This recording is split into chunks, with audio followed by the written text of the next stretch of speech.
So the final thing we're going to do for our flowers and our leaves to finish them off is we're going to steam them. This sets the color so that the excess dust doesn't get onto your cake, and it also makes your leaves and flowers just the tiniest bit shiny.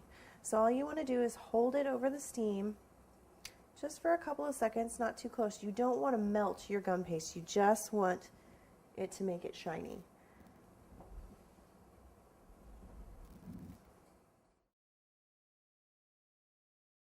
And we'll do the same thing for our flowers.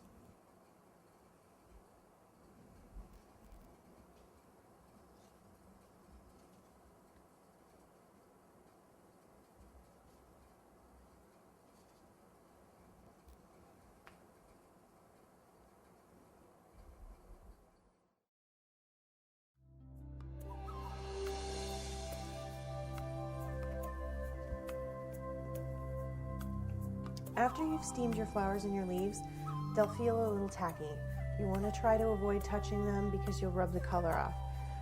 After they've had a chance to re-dry, usually only takes a few minutes, you can pick them up and handle them just fine.